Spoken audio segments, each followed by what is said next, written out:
This pillar of faith is the foundation of the messages of all of the prophets of Allah.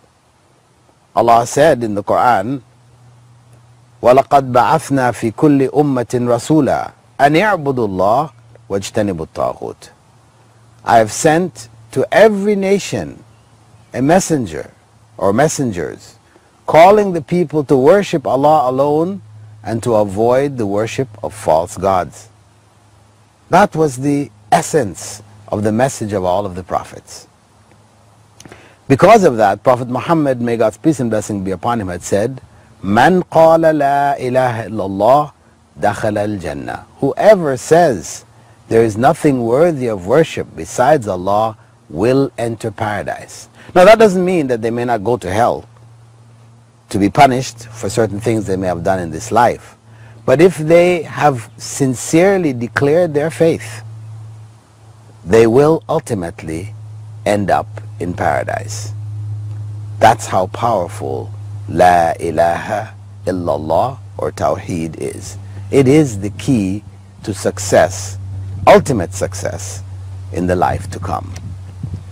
Now, to understand this term Tawheed and its various implications, we need to look at the origin of the meaning of the word Tawheed, which is from an Arabic verb, wahada yuwahhidu, which means to unify or to make things one. However, in relationship to Allah, we don't take it to mean that Allah was many and we are making him one, but that we have a unified view in our relationship with him. That whatever he has commanded us to do, whatever we perceive him as, whatever we do in life, believing that this is the commandment of God, should always be done from the perspective that Allah is uniquely one, maintaining his unity, his unique unity. In order to understand that unique unity, Tawheed, scholars have divided up this principle into three sub-principles. One of them they called Tawheed al-Rububiyyah, or the unity of lordship. The other they called Tawheed al-Asma wa Sifat, or the unity of Allah's names and attributes. And the third they called Tawheed al-Ibadah, or the unity of worship. Though Tawheed has been divided up into these three parts, we should not think of it as separate, independent elements. They only function as part of a whole. They are part of a complete unit. Just as scholars, in order to study the human body, for example, study the skeletal system, they study the nervous system, and they may study the digestive system. These are three different systems, but they don't exist by themselves. I mean, we can extract them from the body, but the body only functions when they work together. So, like that, Tawheed, the principle, the central principle of Islam, Tawheed, has been dissected in order for it to be more understood or better understood as a whole. If we look at the first element, Tawheed al-Rububiyyah, taken from Rabb, which is used in our daily prayer, Alhamdulillahi Rabbil Alameen. Rabb here means Lord, creator, sustainer, maintainer. This is the term Rabb.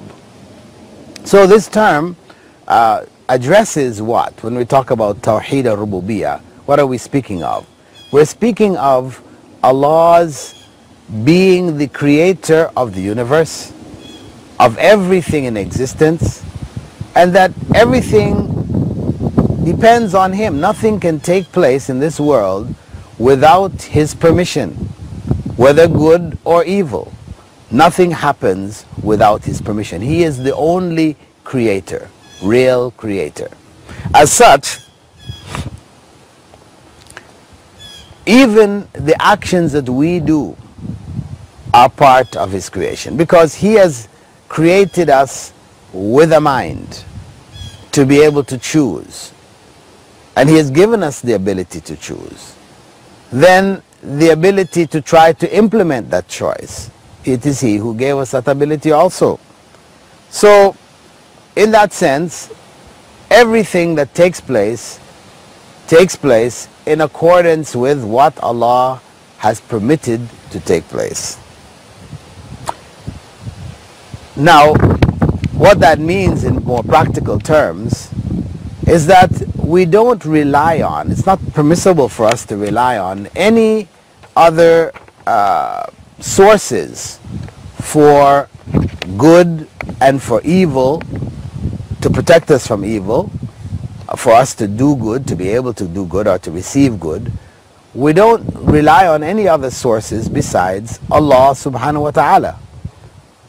That any objects like amulets, good luck charms, or any events like breaking a mirror, walking under a ladder, and other things like this, none of these objects or events can either bring good for us or prevent evil from happening or cause evil to happen. There is no principle of causality functioning here. Allah is the one in control of everything. So it is considered among the greatest sins, in fact the greatest sin, for one to believe that other than Allah, anything or anyone other than Allah can ultimately cause evil to happen to us, or prevent good from reaching us, or to provide good for us without the permission of Allah. That is called shirk, or associationism, where we have associated with Allah partners. So that represents the general understanding of Tawheed al-Rububiyyah, or Allah's lordship in this regard. So it is essential for us to get rid of any of these traditional practices that we may have grown up with, like rabbit's feet or horseshoes or other kinds of objects, whether we call them ta'weez, or any kind of amulet, things that we wear, we keep, even a Quran, which we put in a little container and we hang it in our cars, or we wear it around our necks and things like this, believing that it's going to prevent evil. We have to remove all of these things. We have to give them all up. And we don't go to fortune tellers who are going to tell us our future, to let us know where good is and where to avoid evil. We don't believe in any of these things. All of that destroys this area of Tawheed. The second major category is known as Tawheed al-Asma' wa Sifat, or the unity of Allah's names and attributes. Now Allah subhanahu wa ta'ala has explained himself to us in the Quran. He has gone into great details for us to understand who he is, so that we will not confuse him with his creation, as has happened to so many people around the world. They are not able to distinguish between Allah and his creation. So what happens to them is that they end up worshipping Allah's creation, thinking that they're worshipping Allah.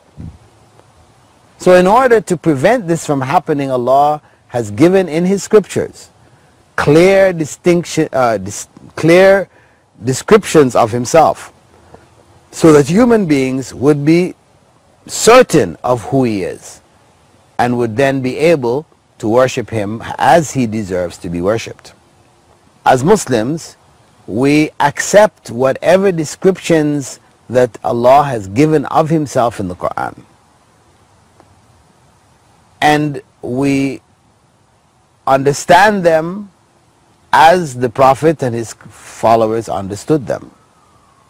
However, we do follow the basic principle that Allah has said regarding himself, لَيْسَ كَمِثْلِهِ شَيْءٌ, that there's nothing similar to him. So whatever descriptions that are given of himself in the Quran, like the description that he is the all-hearing, we don't think of him as having an ear and an ear apparatus and a brain to translate that information and make sense of it all. No, that's us, that's the creation. So Allah being all-hearing does not require human apparatus on a big scale for himself. So we understand Allah as being absolute, not resembling his creation in any way, shape, or form. And to describe him in any of those ways, the ways of his creation, like saying that he rested on the seventh day after he created the world, he got tired after 6 days and he rested on the seventh, we look at this as shirk. This is a form of associationism. We have associated Allah with his creatures, making him similar to them, needing rest. So from the Muslim perspective, Allah is absolutely unique. His description, one of his names and his attributes is Al-Awwal, for example. He is the first. There's nothing before him. He always existed. He is Al-Hayy. He's always living, ever living. There was no time when he didn't exist. Time is his creation. So any creature, any part of creation which at one point didn't exist and then came into existence could never be God. So any human being could never be taken as God. He shouldn't be taken as God because he wasn't Al-Awwal. He wasn't without beginning. He had a beginning. All of creation has a beginning, so it can never be God. This basic principle ensures that human beings know who God really is so that they in fact can worship him alone. With that, we're going to take a break and come back to look at the third principle, Tawheed al-Ibadah. Assalamu alaikum wa rahmatullahi wa barakatuh.